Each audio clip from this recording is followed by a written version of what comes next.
there is a beautiful story that when you get out of the context of the words, but and go beyond what the words is trying to say, it's basically Krishna's message regarding the importance of the harmonization and balance of the feminine and masculine energies. And then the story, the metaphor, like refers to like the masculine as rocks, and whatever temperature, whatever the weather is, it's always going to be there. And that feminine is referred to as flowers, and saying that unless it's nurtured, there won't be any flowers. So, through your lens of perception, what is the path of most grace and ease for one to nurture the feminine? Well, I love the visuals that you brought in, because the existence of the rock nourishes the existence of the flower. The rocks hold, a place of balance with the soil and the water and the sun, and give foundation and give structure and give an ability for the the roots, of the flower to come in and to be held and to be embraced. And so there are infinite ways to ignite and to participate and to celebrate, our feminine nature, right? The divine feminine within.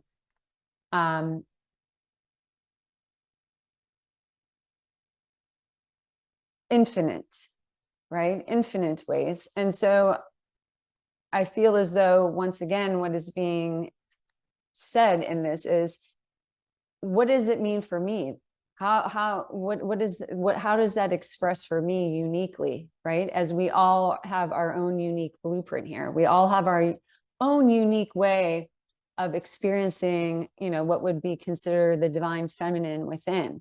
And it really just comes down to someone's curiosity, someone's desire to go within and to begin to get curious and ask questions and listen, right? And so much of divine feminine is dropping into the emotional center. Within the high heart is the center point of our emotional body, our feeling center.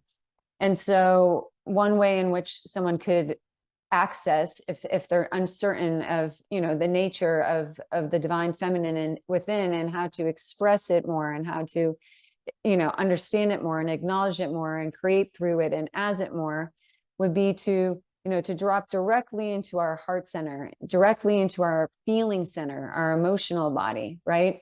And begin to bring forth our experiences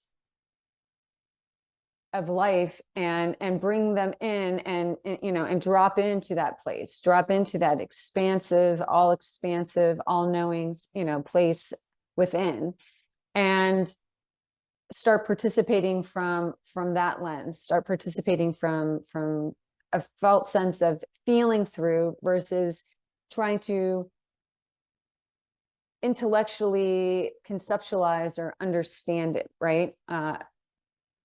Creational energy, creative energy, is another beautiful way. And the thing is about it, it's the question, although I can see it on so many different levels, and I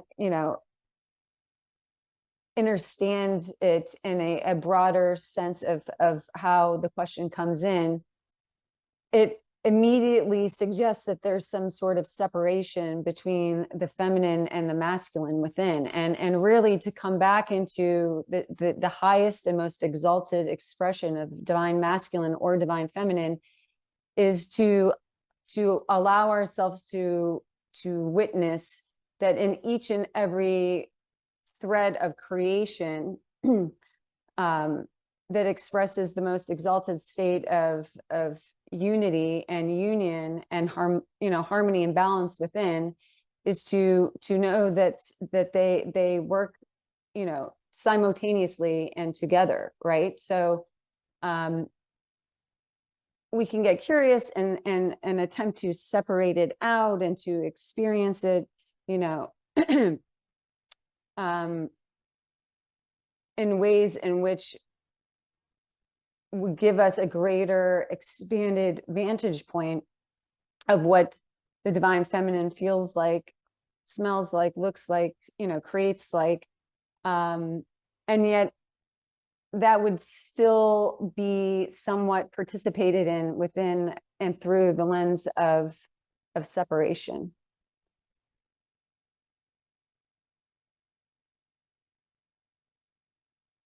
Are there any? So, sorry, just one follow-up thing, because I was just recalling our conversation on one of the previous Q&As, and you were talking about new systems coming in, and one of which was like the Trinity structure. And when you're talking about how the masculine and the feminine are not separate of one another, what's the Trinity of that system, if there is? Does that make sense? What is perceived as the Trinity, as as the tri-wave frequency? Yeah. Okay.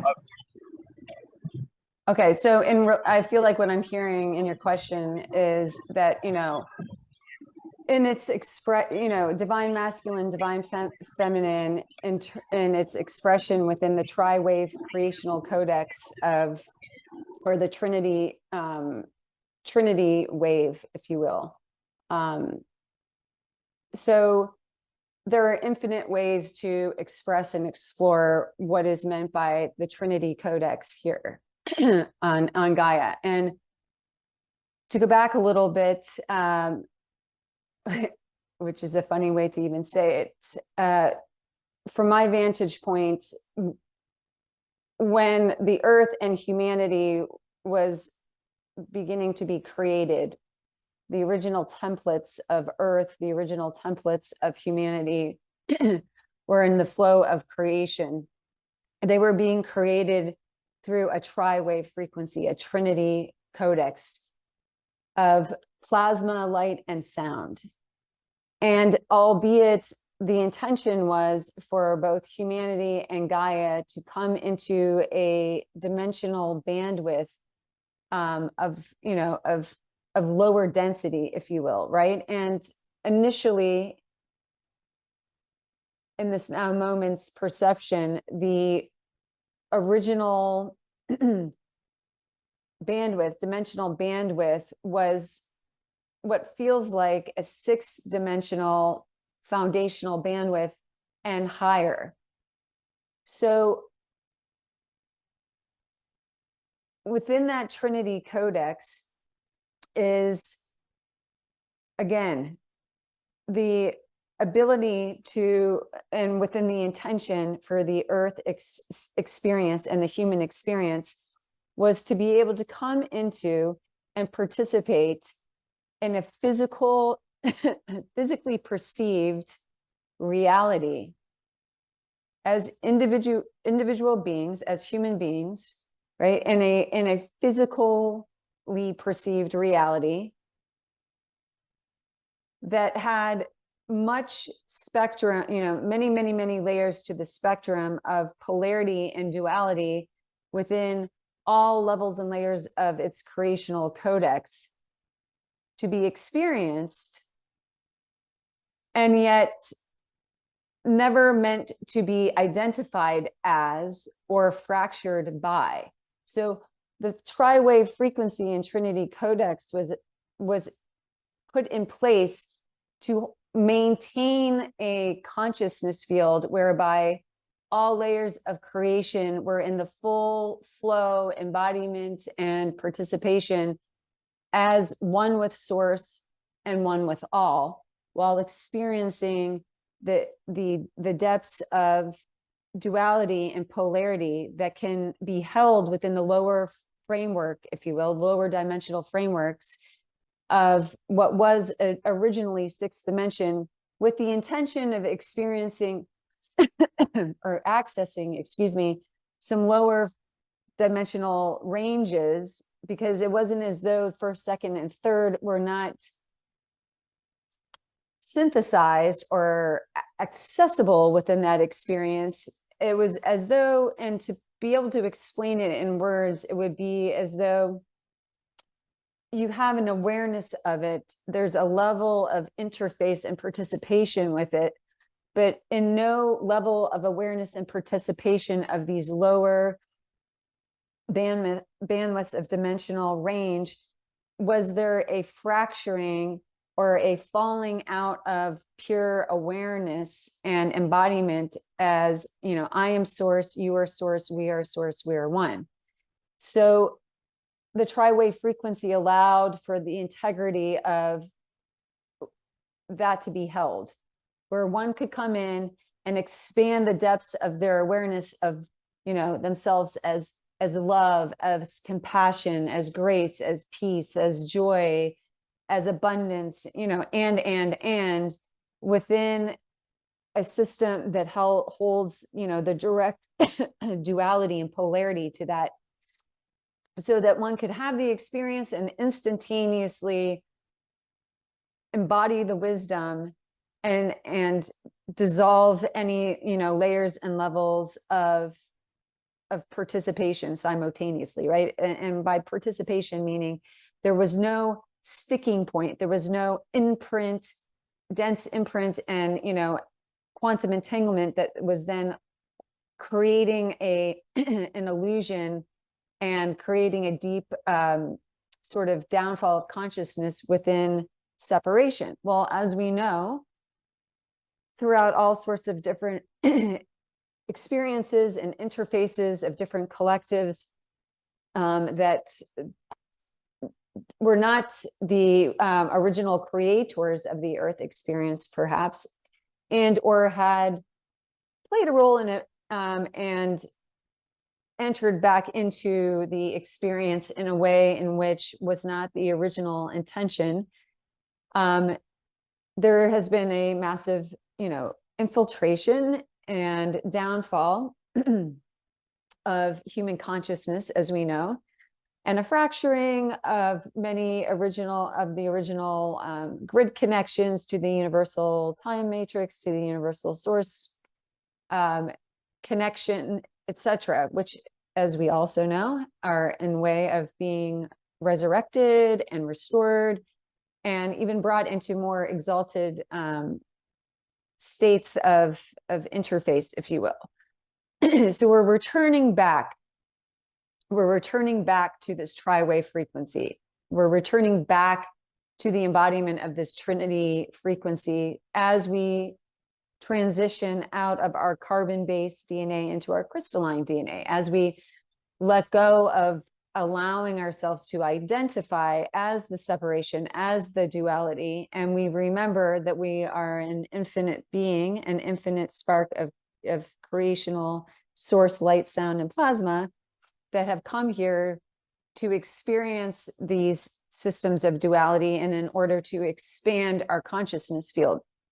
And this is, of course, as we know, taking place on many different layers and levels and different ways for different people at different speeds. Excuse me. So the the tri-wave frequency or Trinity codex, when we look at it, it holds a sense of balance and harmonization within all different layers and levels of creational existence here. And specifically, the question is regarding, you know, the masculine, the feminine, you know, divine masculine, divine feminine, right? And or divine mother, divine father, divine child would be another way to look at it. And as we know, as humanity, so much of our perception is based upon the man, the woman, the child, right? It's a big system of our creational codex, or the manifestation of the creational codex here. And so as we began to fall in, you know, in consciousness, and the separation matrices was brought into greater participation, and the reincarnation wheel was created, and as the inorganic technology that it is, and held, and booted up, if you will, within our matrices of existence here, we began to see all different systems of great divide, right? Men, women, right? Men, women, adults, children, like, and. So we think of, the divine feminine and the divine masculine. We have all of these imprints and all of these systems of duality and polarity that have come in through this grand experience of falling from unity, right? Falling from unity and the veils of illusion really seeping in and creating this massive, massive, massive system of separation. So now as we come back and these frequencies are coming through, these original tri-wave frequencies and Trinity codexes and all different systems to assist us in igniting our crystalline DNA, melting away the carbon-based DNA and a lot of the imprints, our ancestral imprints, collective imprints of separation and duality and suffering and fear and illusion, we begin to recognize that there is no separation of our divine masculine and divine feminine. There is no separation of the mother and the father. There is no separation of you and me, right? And the tri-wave frequency from, and this is a very simplistic expression of it, is sound, light, and plasma.